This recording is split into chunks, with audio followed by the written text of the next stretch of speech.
और भाभी माँ के चरणों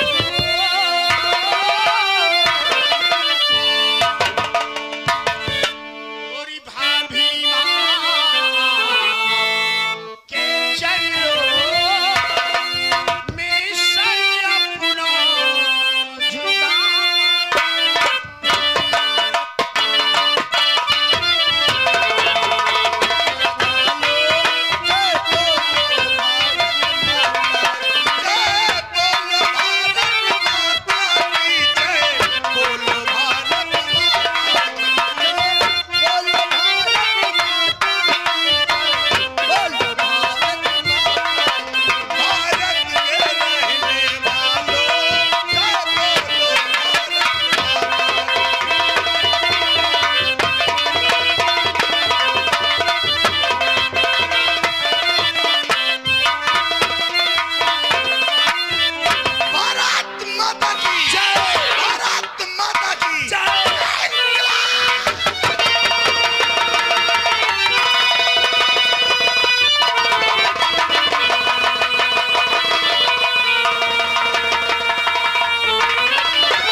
अभी तो आप कह रहे थे हमें भारत वीर अपनी आन पे मिट जाएंगे, सर कटा देंगे लेकिन सर को नहीं झुकाएंगे। अब कौन कह रहा था? अरे आप कह रहे थे। हम कह रहे थे? जी आप ही कह रहे थे। हम कह रहे थे कि हम भारत वीर अपनी आन पे मिट जाएंगे। जी सर। सर कटा देंगे मगर सर को नहीं झुकाएंगे। और हम इस देश के लिए अपनी जान कुर्बान करेंगे। आप ही तो कह रहे थे। हमने कसम खाई कसम? कि मैं जोलागढ़ को कगार पे लाकर खड़ा कर दूंगा। लेकिन सर अभी तो आप कह रहे थे रिश्वत लेना कानूनन जुर्म है।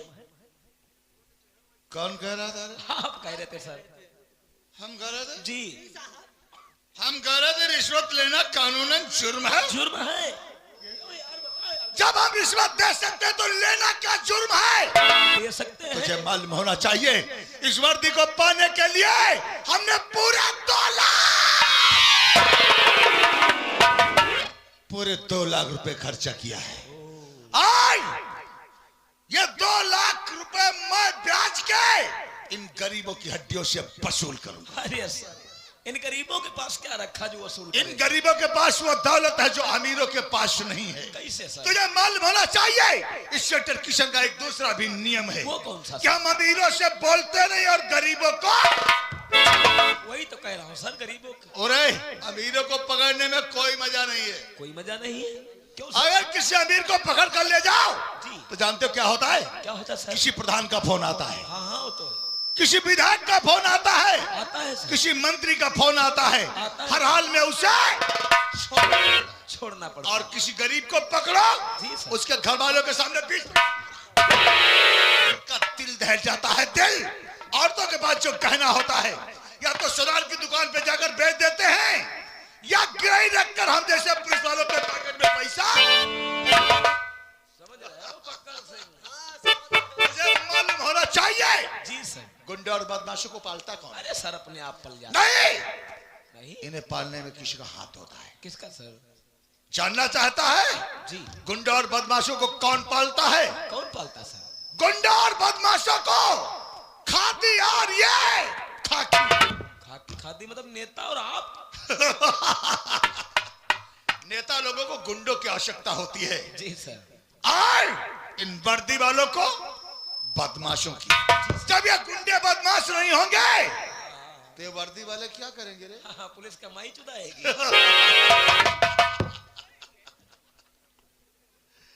सर आपको एक बात बताएं। क्या रे? ओ अभी आप जिस डाकू का जिक्र कर रहे थे क्या नाम था उसका? चट्टान सिंह। चट्टान सिंह? हाँ सर उस पे सरकार ने 20,000 रुपए का नगद इनाम रखा है। चट्टान ने? चट्टान सिंह पे सर सरकार ने 20,000 रुपए का नगद इनाम रखा है। चट्टान सिंह पर चट्टान सिंह पर सरकार ने 20,000 रुपए इनाम रखा है। सर अभी गाड़ी निकालिए और चट्टान सिंह को अरेस्ट कर लीजिए, 20,000 रुपए का इनाम हासिल कर लीजिए। चट्टान सिंह पे सरकार ने 20,000 रुपये इनाम रखा है। 20,000 रुपए। नगद इनाम सर, जिंदा या मुर्दा गिरफ्तार करे कोई। तुझे मालूम होना चाहिए चट्टान सिंह की गिरफ्तारी के लिए सरकार ने सिर्फ 20,000 रुपए रखा है। जी सर, वो हासिल कर लीजिए आप। तुझे मालूम होना चाहिए चट्टान सिंह हर महीने मुझे 50,000 आपको सर 50,000 रुपए देता है। और चट्टान सिंह अपन का दोस्त है।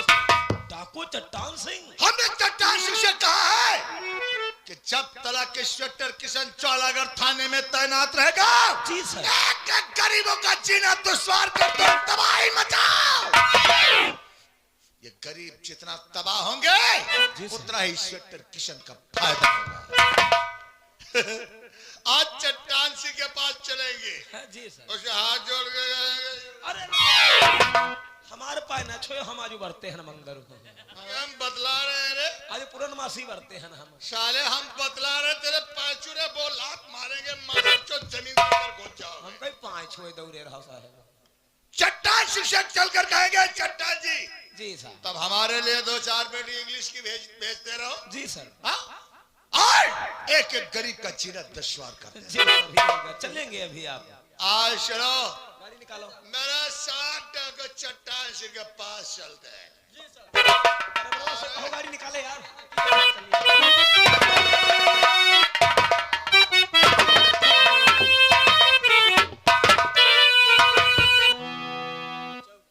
क्यों यार, पकड़ुआ सिंह। पकड़ुआ सिंह नहीं रे, पक्कर सिंह। पक्कड़ सिंह। अब ये जब साला शराब नहीं पिया, पूरी देशभक्ति की बातें बता रहा है। कितनी अच्छी अच्छी बातें कर रहा और जब साला दारू पी रहा तो आग उगल रहा है। देखा रे, शराब पीने के बाद साहब ये पक्का रिश्वतखोर है। बहुत मातर चौथा है। चलो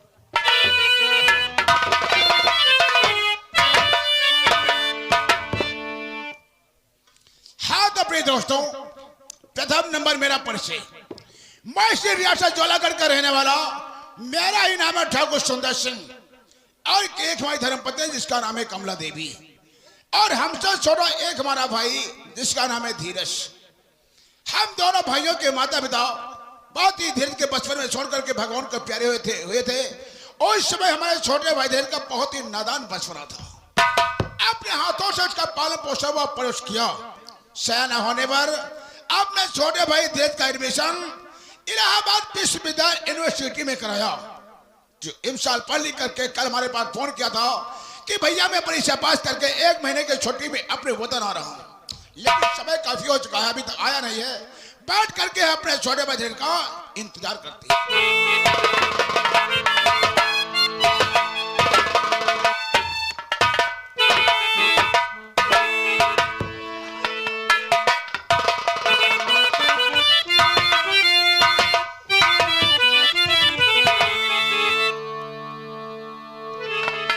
भैया और शीश झुकाऊं चरण,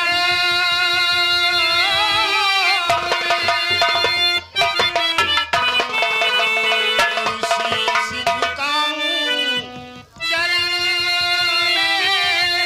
और आप हैं पिता समान।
का आशीर्वाद चाहिए। भैया धीरज, भैया वैसे तो मेरा आशीर्वाद हर घड़ी हर पल तुम्हारे साथ है, और रही आशीर्वाद की बात मेरे भाई धीरज, धीरज भैया और तू ही मेरा जीत भैया, तू ही मेरा जीत, तू ही मेरी जान।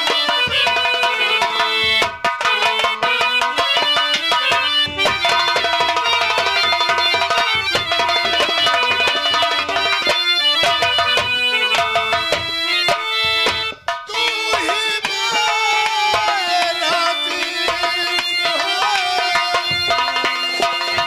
तू ही मेरी जान।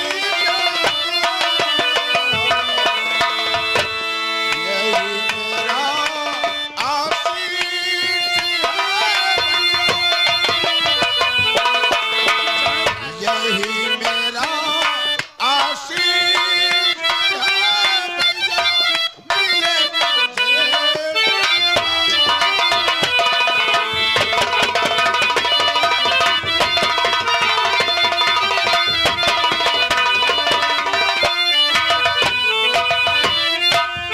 लेकिन भैया धीरज, भैया आशीर्वाद के साथ साथ आज मैं तुझसे एक रात की बात जानना चाहता हूँ। भैया आप भी क्या कहते हैं? कितने दिनों के बाद मैं छुट्टियों में घर पे आया हूँ और राज की बात आप मुझसे जानकारी करना चाहते हैं? हाँ मेरे भाई, भैया कौन सी बात आप मुझसे पूछना चाहते हैं? अगर मेरे नॉलेज में तो मैं आपको अवश्य बतलाऊंगा। पूछेगा आप क्या जानकारी मुझसे करना चाहते हैं? भैया धीरज मेरा भाई, और सही राज दिल भैया, जानना चाहता हूं। और सही राज दिल कर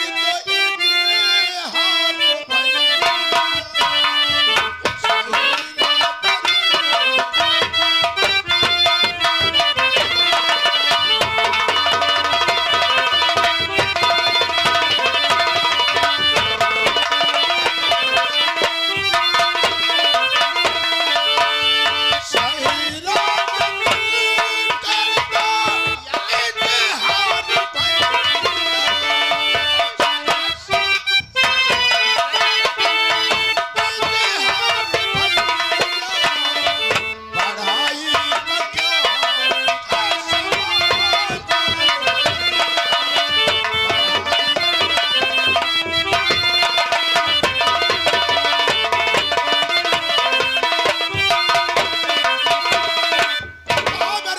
सही भैया आखिर तुमने कहां तक और कितनी पढ़ाई किया?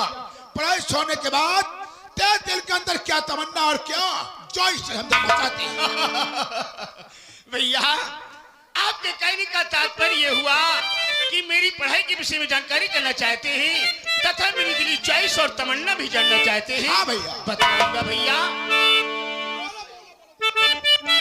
भैया और पढ़ाई करूं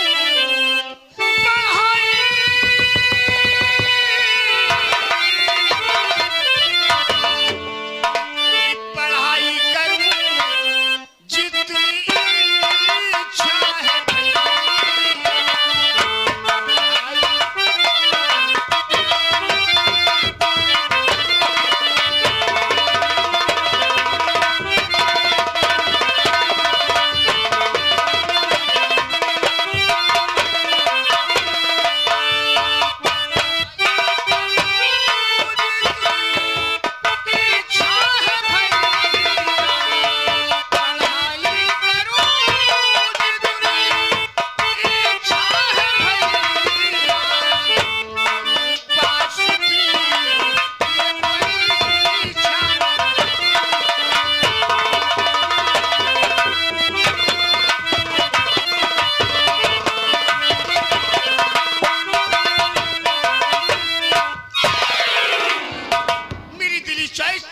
तमन्ना यही है कि बीए फाइनल करने के बाद मैं बीए एलएलबी का फॉर्म भरूंगा वकालत की पढ़ाई पास करके और अदालत में बैठ करके जनता को अच्छी प्रकार से इंसाफ दिलाऊंगा। ये मेरा वादा है और मेरा दावा है। वाह मेरे भाई धीरज, जितना चीज चाहे मन लगा करके उतना पढ़ो भैया। और पढ़ाई में जितना पैसा लगेगा वो सारा पैसा मैं लगाऊंगा। नहीं भैया, आपके सिवा मेरा कौन है? अब मेरे भाई धीरज भैया आप बैठो, बैठ करके दोनों भाई आपस में बातें करते हैं। और कहा मेरे भाई भैया, रास्ते का सफर कैसा रहा? अरे सफर तो बहुत अच्छा रहा भैया। कोई कठिनाई कोई दिक्कत तो नहीं गुजरी? अरे किसी बात की तकलीफ महसूस नहीं हुई।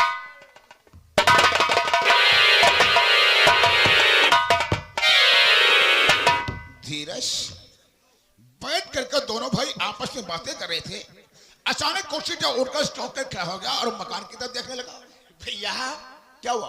अचानक मकान की तरफ देख रहे का मतलब आप जानना चाहते हैं? हाँ मेरे भाई। कहने का मतलब मैं आज भी क्या देख रहा हूँ कि अपने मकान में चारों तरफ से चहल पहल है, हर वस्तु मौजूद है, आप भी मेरी नजरों के सामने मौजूद हैं। लेकिन सोचने बात तो एक ये है वो कौन सी मेरे भाई कि आज के दिन मेरी भाभी माँ नहीं दिखाई दे रही है। मेरी भाभी माँ, उन्हें देखने के लिए मेरी तो आंखें तरस रही है। अपनी भाभी माँ का न देख करके परेशान हो रहा है। अरे क्यों नहीं भैया, भैया धीरज वो मेरी भाभी कल की तक माँ है। भैया धीरज भैया। कल तक तूने मेरे पास फोन किया था अच्छा अच्छा। तो तेरी भाभी फोन करते हुए हमारी सारी बातें सुन ली थी। उसी समय वो बहुत उतावली खुश है तेरे आने की खुशी में इस वक्त गर्मा गर्म चाय और नाश्ता तैयार कर रही है। क्या कहा भैया? भाभी मेरे आने के उपलक्ष्य में आज के दिन मेरे लिए गर्मो गर्म चाय और नाश्ता तैयार कर रही है। हाँ मेरे भाई। अरे तब तो मैं भाभी का इंतजार अवश्य करूंगा। बैठो बैठो बैठो बैठो अभी बुला रहा। अरे प्रिय कमला, यहाँ करके देखो कौन आया है।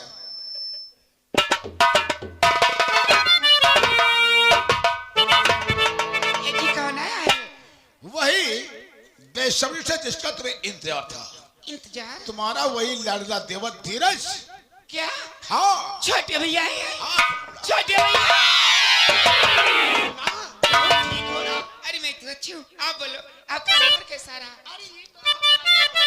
भाभी माँ, छोटे भैया? सभी को देखने में मेरी तो आंखें तरस गई थी।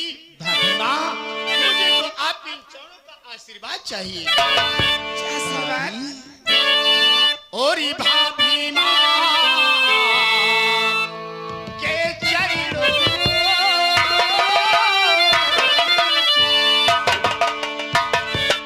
और ये भाभी माँ के चरणों में सर अपना झुका।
दुआ करती हूँ कि मेरा देवर पढ़ लिख कर और एक दिन बहुत बड़ा अफसर बन जाए। अरे क्यों नहीं भाभी, आप सभी का आशीर्वाद रहा, ऊपर वाले की निगाहें हुई तो आप सभी का सपना जो है बहुत जल्द के साथ साकार होगा।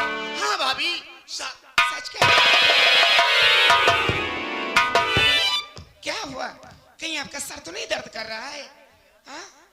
नहीं भाभी, मेरा सर नहीं दर्द कर रहा है। तो क्या बात है?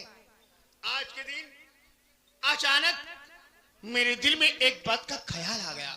ख्याल आ गया? हाँ भाभी माँ। वो कौन सी बात है? कहने का मतलब, मेरा बचपन का दोस्त, बचपन का साथी जिसका नाम रामू, आज मेरा दिल यही कहता है कि मैं अपने दोस्त रामू से बहुत जल्द के साथ, मेरा दिल बार-बार यही कहता है। क्या कहा भैया धीरज? हाँ भैया। अपने दोस्त रामू से मुलाकात करने के लिए जाना चाहते हो? अरे मेरा दिल बहुत मचल रहा है भैया। भैया धीरज, अब तो अपने वतन आ ही चुके हो। अरे मुलाकात करना है तो आज इतनी जल्दबाजी क्या है? कल जाकर के उससे मुलाकात कर लेना, ठीक है? शायद आप नहीं जानते हैं, आज के दिन मेरे दोस्त रामू को पता होता कि धीरज घर पे छुट्टी में आया है तो मुझे मिलने के वास्ते अवश्य आता, और अगर उसे नहीं खबर है मैं आ गया हूँ तो मेरा भी फर्ज बनता है, इसलिए मैं अपने दोस्त रामू से मिलकर के बहुत जल्द के साथ धीरज, भैया धीरज, इतना सफर तय करके आए हो, बदन में थकान एहसास हो रहा होगा, इसलिए आज खाना खाओ, रात भर आराम करो और कल स्नान करके चाय नाश्ता करके जा करके रामू से मुलाकात कर लेना, ठीक है? कमला, समझा दो अपने लड़के देवर को। भैया मुझे जाने से मना कर रहे हैं। तो तुम्हारी भैया सच्ची तो कह रहे हैं। और क्या, अब बाहर से आए हो, थक गए होंगे, चलो आज खाना खाओ, आराम करो। अगर मुलाकात करनी है तो जाकर के सुबह में कर लेना। आपका कहना तो बिल्कुल ठीक है, लेकिन मेरा दिल बार बार यही कहता है कि मैं अपने दोस्त रामू से मिलकर के बहुत जल्द के साथ भी घर पे आ जाऊंगा, इसलिए भाभी। पागल कहीं का, तू हर बात में जिद करने लगता है, बहुत तो हटी हो गया है यार। भैया को समझा दो ना प्लीज, मेरी हेल्प करो, मैं बहुत जल्द के साथ में आ जाऊंगा। चलो चलो, अभी मैं तुम्हारे भैया को समझाती हूँ। हाँ।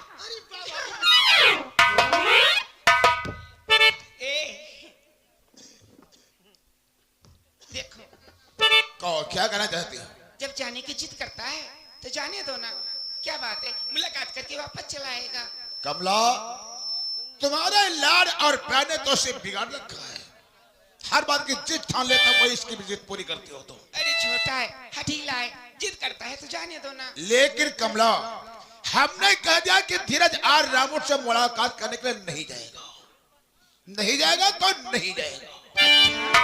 अरे आप तो बड़े हो, वो छोटा है, जिद कर रहा है, लेकिन उससे ज्यादा आप जिद्दी हो गए। नहीं कमला, मैं बड़ा हूं तो क्या, लेकिन इसकी हर जिद पूरी नहीं कर सकता, समझा दो। बहुत जिद्दी हो गए। भैया ने इजाजत दे दिया? अच्छा ना, नहीं, तुम्हारे भैया जाने से मना कर रहे हैं। क्या कहा भाभी? हाँ, भैया जाने से मना कर रहे हैं। और क्या भाभी, मेरा दिल बार बार यही कहता है कि मैं अपने दोस्त रामू से मिलकर के बहुत जल्द के साथ वापस आ जाऊंगा। भाभी प्लीज बोलो ना, आपका दिल क्या कहता है? हाँ, मुझे जाने के लिए तो बहुत जिद्दी हो गया है। चलो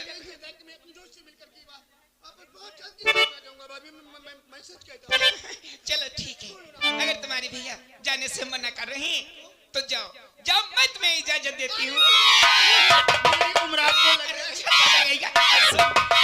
मुलाकात करके बहुत जल्दी वापस तुझे घर आना है। अरे भाभी, अपने दोस्त रामू से मिलकर के बहुत जल्द के साथ वापस आ रहा हूँ, और हाँ हो सकेगा तो मैं अपने दोस्त को साथ में लेकर के आऊंगा, चाय नाश्ता बैठ करके।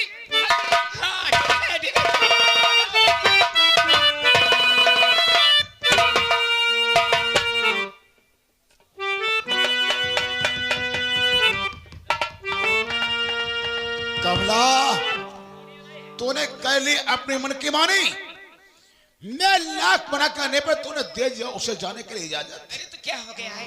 क्या हो गया? और क्या, मुलाकात करके वापस चला आएगा। कौन सी आफत आ गई है यहाँ? तू तो कहती क्या हो गया है?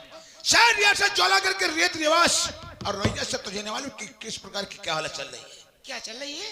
क्या चल रही, तुझे खबर तो है नहीं कोई? एक बात मेरी कमला कान खोल कर सुन लो, तुमने जाने के लिए इजाजत तो दे दिया रामू के घर, और धीरज को कुछ यदि हो गया तो इसके जिम्मेदार कमला तुम होगी। हाँ ठीक है, मैंने इजाजत दिया है जाने के लिए और जिम्मेदारी मैं लेती हूँ। मेरे देवर को कुछ नहीं होगा। इसमें कौन सी आफत आ गई है? और इसमें गुस्सा होने की क्या बात है? अब देखो थोड़ी थोड़ी बात पर और मुंह फुलाकर बैठ गए, लगता है कुछ जानते ही नहीं है।